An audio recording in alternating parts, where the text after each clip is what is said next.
पिछली वीडियो में हमने प्राइवेसी को समझाया और उसकी अहमियत की बात की। वहां हमने इस डर को भी डिस्कस किया कि शायद कुछ सोशल मीडिया प्लेटफॉर्म भारत में बैन हो सकते हैं। अगर आपने ये वीडियो नहीं देखा है तो ज़रूर देखें, लिंक डिस्क्रिप्शन में है या इधर आई बटन से एक्सेस कर सकते हैं। ये डेवलपमेंट तब आई जब 25 मई को सरकार का डेडलाइन खत्म हुआ, जहां ओटीटी और सोशल मीडिया प्लेटफॉर्म को नए आईटी रूल्स के साथ कंप्लाई करना था।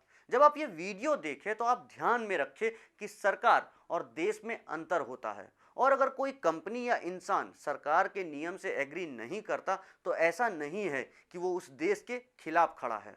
खैर, अपडेट ये है कि ट्विटर ने सरकार के नए नियम को स्वीकार कर लिया है। बाकी कंपनियों को 15 दिन का समय दिया गया है कि वो उस कानून को एक्सेप्ट करें, नहीं तो उन्हें भारत में बैन किया जा सकता है।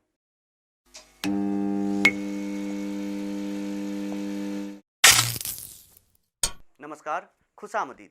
नजरिया एक जरिया के इस सेगमेंट में हम आज जीडीपी ग्रोथ की बात करेंगे।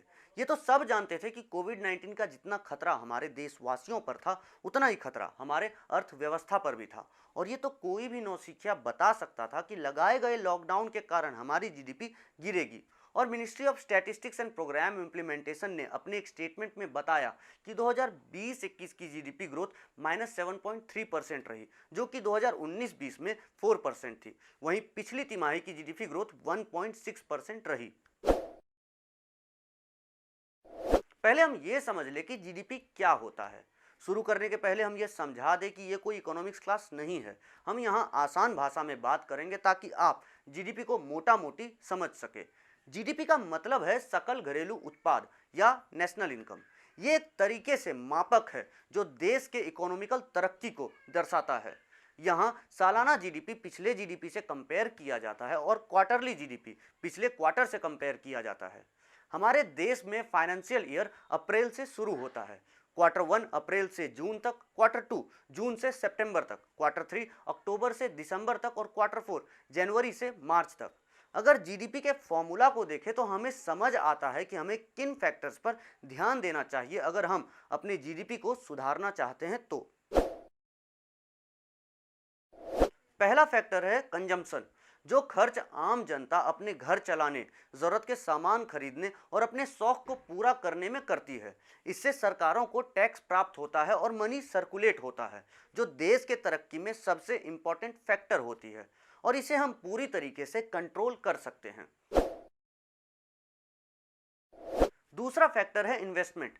कोई भी विदेशी पैसा जो हमारे देश में आता है वो इन्वेस्टमेंट है, और ये भी हमारे जीडीपी को बढ़ाने में मदद करता है। पर इस फैक्टर को हम पूरी तरीके से कंट्रोल नहीं कर सकते हैं। हम बस ये कर सकते हैं कि हम अपने देश में करप्शन को मिनिमाइज कर सकते हैं, बिजनेस पॉलिसीज को आकर्षक बना सकते हैं ताकि ज़्यादा से ज़्यादा विदेशी कंपनियां हमारे यहाँ निवेश करें। इससे जॉब क्रिएशन होती है जो कंजम्पशन को बढ़ावा देते हैं, वहीं टैक्स कलेक्शन में भी मदद करते हैं। तीसरा फैक्टर है गवर्नमेंट एक्सपेंडिचर।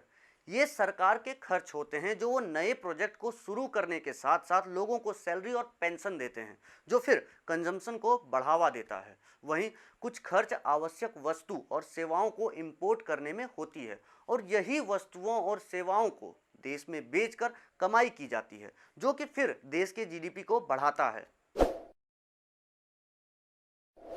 आखिरी फैक्टर है नेट एक्सपोर्ट, जहां फिर देश में विदेशी पैसे आते हैं जो जीडीपी को बढ़ाने में और देश के कल्याण में मदद करते हैं। पिछले फैक्टर में हमने इंपोर्ट करने की बात की, अब यहां एक्सपोर्ट और इंपोर्ट में एक पॉजिटिव बैलेंस बनाना जरूरी होता है, तभी नेट एक्सपोर्ट पॉजिटिव होगा और जीडीपी को बढ़ाने में मदद कर सकता है। अब जब हम जीडीपी और उनके फैक्टर को समझ गए हैं तो ये सबके लिए क्लियर हो जाता है कि कोरोना काल में जीडीपी का गिरना तय था, क्योंकि लगे लॉकडाउन के कारण देश बंद था, लोग घरों में बैठे थे, जॉब के लिए एक अलग ही इनसिक्योरिटी थी, बिजनेस ठप था जिस कारण लोगों के हाथों में पैसा कम था और इस कारण कंजम्पशन में गिरावट हुई। वहीं विदेशी इन्वेस्टमेंट आने में भी कमी आई, क्योंकि पूरी दुनिया में बिजनेस खराब या ना के बराबर चल रहे थे। गवर्नमेंट भी इस महामारी से जूझने में बिजी थी और अपने खर्चे में कटौती करती रही। इस कारण हमें प्रवासी मजदूरों का पलायन देखने को मिला। हमने इस मुद्दे को बहुत विस्तार में समझाया है। अगर आपने ये वीडियो नहीं देखा है तो जरूर देखें, लिंक डिस्क्रिप्शन में है। अब बात करते हैं हाल फिलहाल में आई जीडीपी के डेटा के बारे में। तो डेटा के हिसाब से पिछली तिमाही जो कि फाइनेंशियल ईयर 2020-21 का क्वार्टर 4 था, उसमें ग्रोथ 1.6% की हुई है, जो कि पिछले 2 तिमाही के मुकाबले काफ़ी अच्छी रही है।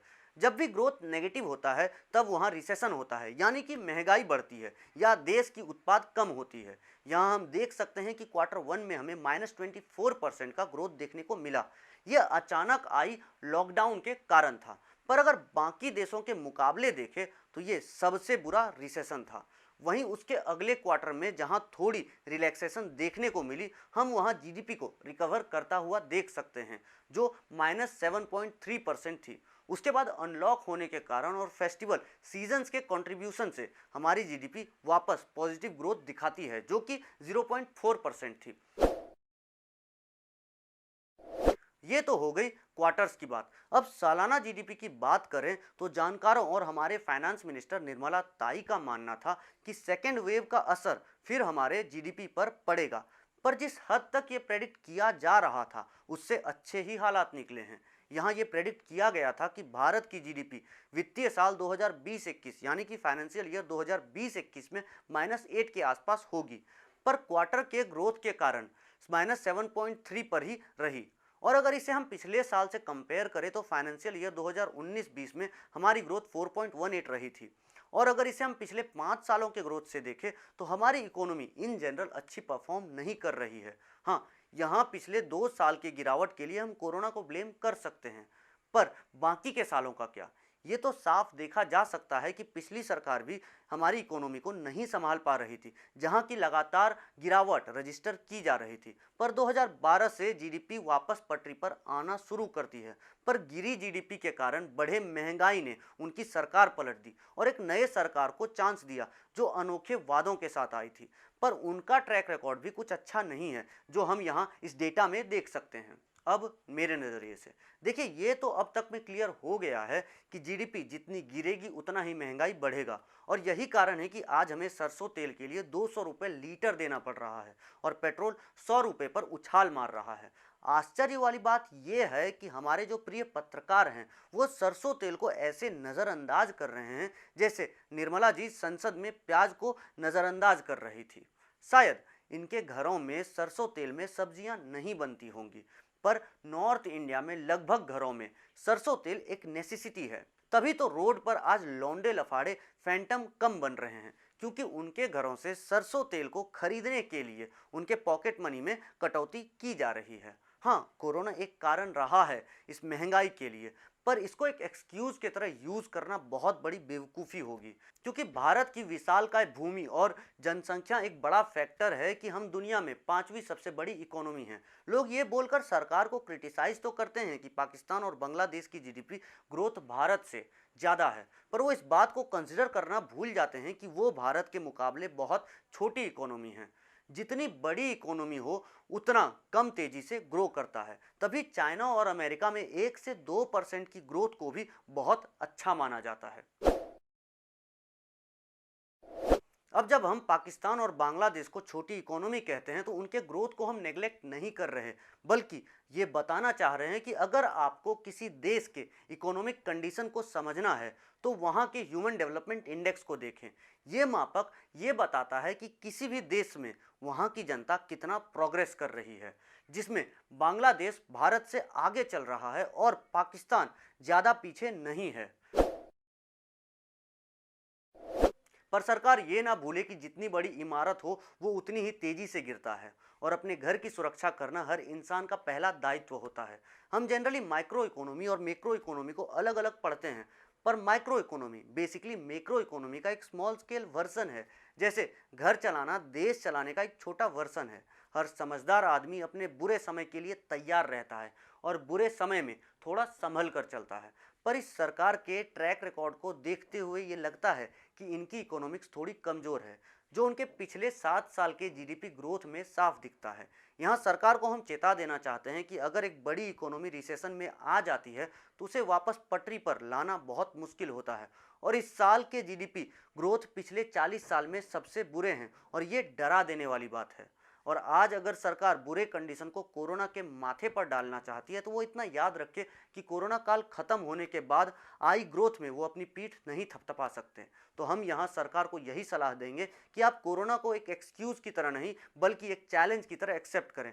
नहीं तो महंगाई जो आज एक मजबूरी दिख रही है वो कल भारत की हकीकत बन सकती है। जी आज की वीडियो में इतना ही। हमारी बातों से अगर आप सहमत हैं तो हमारे चैनल नज़रिया एक जरिया को सब्सक्राइब करें। अगर कोई सजेशन, रिक्वेस्ट या डिमांड हो या अपना नज़रिया बताने के लिए कमेंट करें। वीडियो अच्छा लगा तो लाइक करें और इस नज़रिया को लोगों तक पहुंचाने के लिए शेयर करें। हमारे साथ लगातार जुड़े रहने के लिए आप हमें इंस्टाग्राम, फेसबुक और ट्विटर पर फॉलो करें। हमारे सोशल मीडिया का हैंडल ऊपर कोने में और लिंक नीचे डिस्क्रिप्शन में दिया है। जी धन्यवाद।